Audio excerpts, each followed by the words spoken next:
I found a really bad horror movie on Amazon, and it just might be the worst horror movie ever. It was so bad that it was actually scary. And I came across this movie because I was just chilling one evening and I was like, what does Amazon Prime Video have? They have good movies, right? Hell no. They suck. Anyway, here's a little taste of what we're getting into. Yeah, so that's supposed to be a haunted doll, except it's not. It's an actual person. It's a grown adult in a clown costume just running around. It's not like Chucky. It's not like Slappy from the Goosebumps. They couldn't figure out how to do that, so they're just like, let's hire a little person to just fucking go inside a little clown suit and run around. Now, horror movies have always been pretty bad. From the teens watching slasher movies in the living room.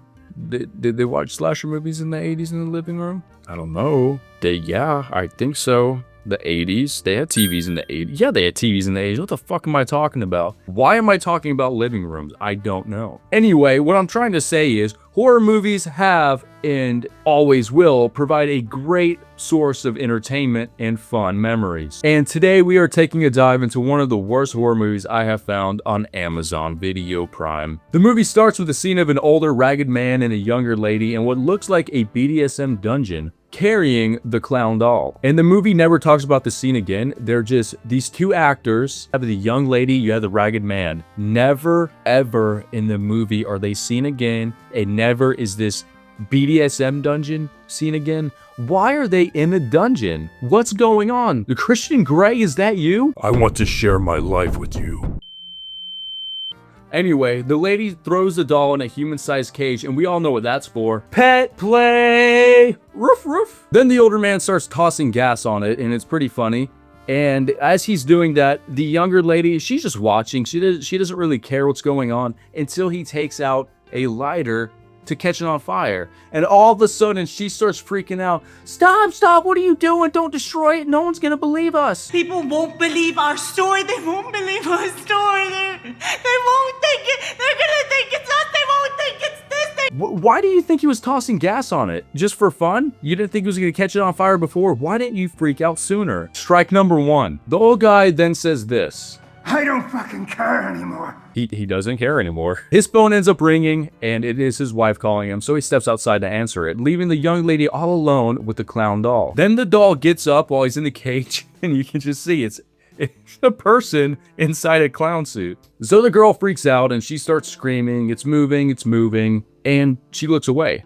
She looks away for whatever reason, even though they put this clown doll, and that sounds so stupid to say, clown doll. I got a clown doll here. Isn't that cool, guys? They put this clown doll into the human pet crate carrier, whatever. And for some reason, they didn't think to lock it. They just threw it in there and let it be. No lock, no barricade, nothing. So the doll gets out and it cuts to her tied up. There was no commotion or anything. She's just all of a sudden tied up and he's spinning her around on this little cross thing that's used in the sexual activities. And he grabs a metal fan and he cuts her face open. And so she's screaming and the guy outside, he's still on the phone with his wife. He hears her and he runs back inside. And while he's inside, he slowly turns around to see the clown doll, and the clown doll starts pouring gas on him, just like he was pouring gas on the clown doll. So it's kind of like, oh, revenge or foreshadowing or whatever. It was all right, I guess. Then it cuts to the title, Clown Doll. And at this point, I realized just after watching that first scene, I had to share this with you guys. I had to make a video on what I thought, what might just be the worst Amazon movie in the entire world. Probably not. There's a lot of shitty movies out there, and I'm gonna be doing videos on all of them. Okay, so now we're opening up to 3 people in a clinic. The main girl, Lane, is pregnant, and the other 2 people are her stepbrother and his wife. And it turns out she's carrying their baby for them because they can't get pregnant on their own. That's a very kind act. Good for her. I applaud it. Everybody clap, comment. What a great girl. Also, while you're commenting, why not subscribe? It makes the little numbers go up on my phone, and I go, look at that. And in this scene, the other girl, Lisa, brings up using the group chat to keep everything about the pregnancy in one place, so she's always involved.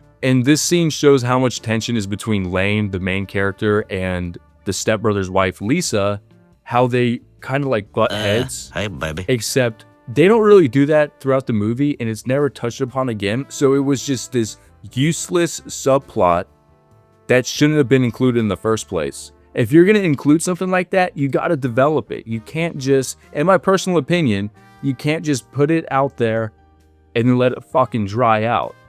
Do something at least like one more scene. But this was pretty much it. And a lot of this movie is bringing up something that has like a subplot and then never talking about it again, which is why I rank this movie among the highest movies in the world that everyone should watch, and it should be played in schools. Eventually, they end up in a converted church that is now a bunch of flats. How sacrilegious is that? What happened to this world? Lane is confused because, you know, why are we here? Well, it turns out that they rented her a flat for her and the baby. Is this your new house or something? It's, your new home. I wish someone would pay my rent for me. Maybe I should just get pregnant. Can you imagine me with the big old tummy? Are you guys gonna pay my rent? It's your baby. They go upstairs and have a group hug, which was really awkward and forced, and the acting right here, the acting has been awful this whole time, but right here, it just suffered really badly for some reason. Like they didn't want to hug each other. Maybe the guy had a little boner. After the awkward group hug, we end up in an antique store, and this is where things get interesting. The first really weird thing was when her mom said this. When are you getting a proper place? They just rented her a fucking flat. What are you talking about getting a proper place? Who would do that? Who would bring that up? All of a sudden, she just moved out of home. She has, okay, you know what? That is a proper place in me. Sure, it's a flat, it's an apartment. Who cares? You got a living room, you got a bathroom, you got a living room, you got a bathroom. Sounds good to me. Later on inside the store, Lane sees a 4-foot clown doll that she decides is cute. That thing is cute. That's a person in there. You do realize that, right? That is an actual person inside a costume. It's not a doll. And she wants to buy it for her baby for some reason, because babies love horror dolls from hell. And they drag the scene out before they play some loud jump scare music, and the old antique lady is like, You like him, don't you? and of course she says yes and ends up buying him. Once she takes him home, she sets him up in a rocking chair and looks at him. And we can see him breathing. Look! Look at him breathing! How do you not notice that? That's a person in there. Because you can, okay, so at this point you realize that the actors are ignoring that he's breathing and that we can see it. So it's supposed to be an inanimate object that's a doll, but they couldn't afford or figure out how to make the doll move on its own without putting an actual person in there. So throughout the movie, you will see him moving, you'll see him breathing, and just like, he doesn't know how to fucking stay still. I could be a better doll than that, watch. Later that night, Lane is on the phone with her friend Jamie, and we learn that Lane really wants to keep the baby, and Jamie was a total bitch about it. Perfectly natural to be having these feelings and desires when carrying a child. You want to keep the child? That's not fair. That's not an answer.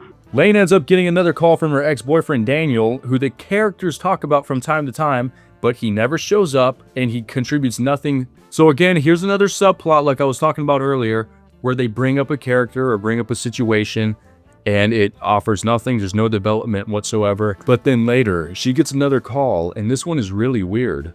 I thought you were someone else. No worries. So how's it going? She gets a call from a guy with a raspy voice, like he's a freaking predator or something. You would, if you got a call from this guy, you would hang up instantly. And she talks to the dude. He has the wrong number. She entertains him. He sounds creepy. The next day, her friend Jamie comes over and takes a cringy selfie with the clown doll monster man, then throws a cloth on his face and calls him ugly. A face only a mother could love. So whatever happens to her, she deserves it, because why would you be that mean? And this is an important detail here. Okay, look at the cloth.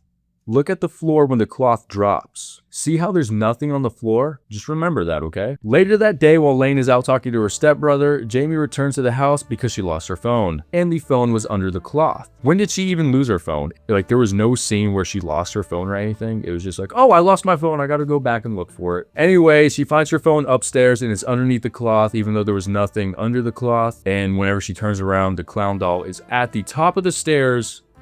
That's scary. So instead of freaking out, because it wasn't there before, so maybe there's an intruder in the house or something. Instead of freaking out, she just stares at it and she gets really, really up close to it and then starts poking its face for like 2 minutes. And then eventually she gets stabbed with a pencil, which was really funny because why does a clown doll have a pencil? Maybe he was drawing her a little I love you card. You'd never know. She then runs down the stairs and steps on some broken ceramic pieces. Why are there ceramic pieces at the bottom of the stairs? It then cuts to the clown doll holding the most obvious fake knife I've ever seen. Then it suddenly changes to a different fake knife. Why would they have so many different styles of fake knives and then switch it out? He ends up killing her. Here's the scene. It's pretty brutal, but it's funny. Lane comes home and gets another call from the strange guy, and this time he says his name is Oliver. My name is Oliver. Important detail, everyone. Remember the name Oliver, okay? So now that she's talking to him again, she's all giddy as she heads up the stairs, and whenever she gets up there, she sees that the clown is rocking himself in the rocking chair, and also he's breathing. So what does Lane do? She stops the rocking chair and it completely ignores him. Later that night, Lane gets a call from Jamie's boyfriend who's worried because nobody has seen Jamie since she was at Lane's house. Then it suddenly cuts to this. Do you know where she went after she left your home? Why did she say it like that? Lane's mom shows up and she's coming up the stairs and smiling like she's fucking nuts for some reason. Then the cop says this. I'm just here taking everything in. What is she, high? The mom then pretty much says, you're either gonna arrest my daughter or you're gonna fuck off, so which is it? We then cut to the mom getting in her car, and in the back seat is the clown doll. Uh-oh, what's gonna happen? The mom takes a bath, drinks some wine, turns on an audiobook on the radio. It sounds nice, it sounds like a lovely evening. I might do that after I film this video. And maybe do a little bit of good. Anyway, it's a lovely evening until the clown doll shows up. So we see him pull out a knife, and then he's running. Okay, so he has a knife. But wait, now he's throwing a radio in the tub. Where'd the knife go? Let's watch that again.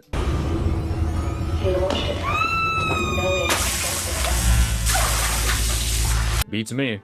At this point, we're over halfway through the movie, and it was just so awesome to watch. I haven't laughed like that in a long time. But again, moving on. Next, we have Lane, and she's getting another call from Oliver, where he goes wild and he starts saying weird stuff like, he killed her mom. And that's when we find out that Oliver is the clown doll. How the hell does that happen? And also, yeah, the clown doll uses landlines to communicate. So that's cool. So this freaks Lane out and she calls the police, and they all show up at her mom's house because that's where the crime's taking place. Everyone tells her just to chill out a little bit. She's going bananas. She's freaking out. And this is where she tells them that she's been getting calls from a guy named Oliver. And then suddenly they're back at Lane's flat, and the police lady is there, and she has all the phone records that show that she never called or received any calls from a person named Oliver. Which I don't understand how the police got those phone records so fast and ended up back at the flat in like what seemed like 10 minutes. But that's the least of her worries with this film. Anyway, Lane doesn't believe this bullshit, and she decides to Google the name Oliver Reed. And this is why I said to remember the name Oliver from earlier, because in the movie they only gave the one name, Oliver. So where does she get Reed from? It just appeared.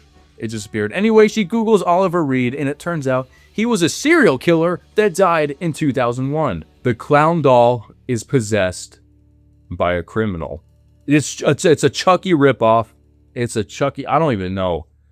This movie's so bad. Anyway, yeah, so the clown doll is a serial killer who died in 2001. That's so sad, I guess. I don't know.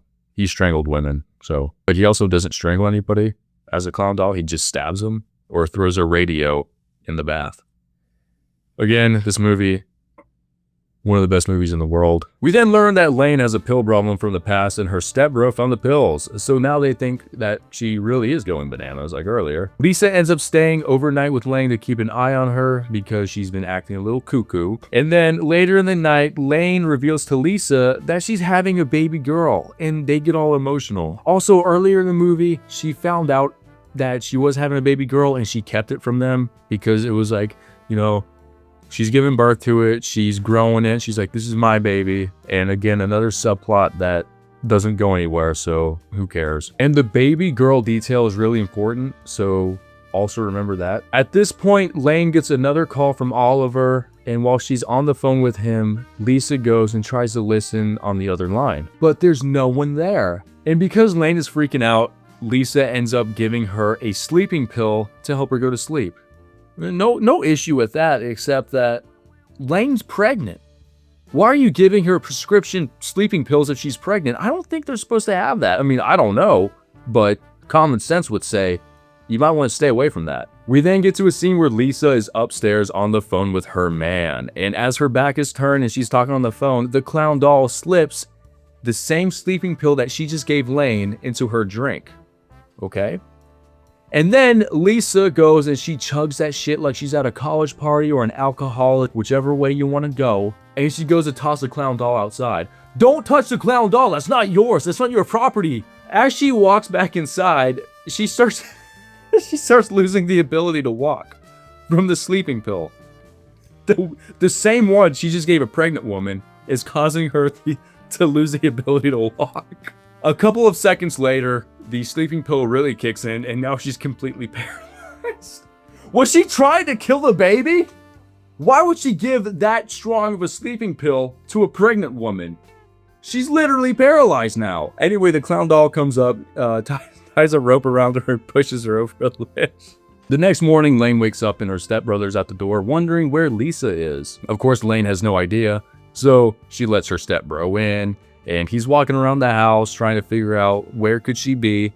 And as he's walking around looking at everything, Lane goes upstairs for some reason and starts just staring at the clown doll. She's just bullshitting with it, losing her mind. While she's doing this, John, that's her stepbrother. I don't think I mentioned that before. John from Garfield. Where's the lasagna, John? Anyway, John from Garfield is opening a closet and all three victims fall on him. And while this is going on, Lane is upstairs and she goes into labor.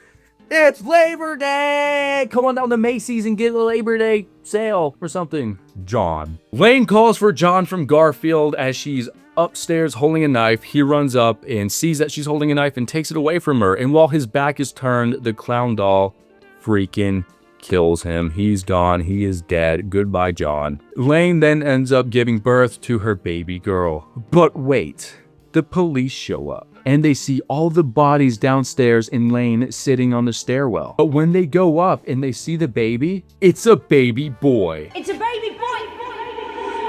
It's a baby boy! That's right. For some reason, even though she was having a baby girl, she had a baby boy. Maybe the doctors made a mistake. That happens.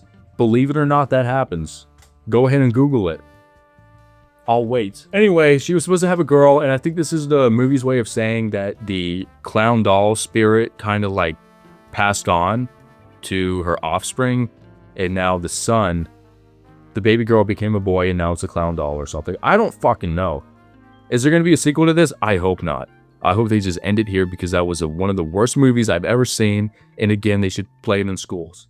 This actually should be the movie on how to not make a movie. Well, guys, this was Austin with one of the worst horror movies on Amazon that I found about a clown and a doll making love, and their offspring was a clown doll who was actually a grown man or woman inside a costume because they didn't know how to make a Chucky or Slappy effect. If you like the video, please, again, subscribe. It makes my little numbers go up and I get happy and I go, look at my new friend that I made. Join me next time for another movie where I'm going to go over why the movie's bad. And hopefully it's funny. Have a good day or night.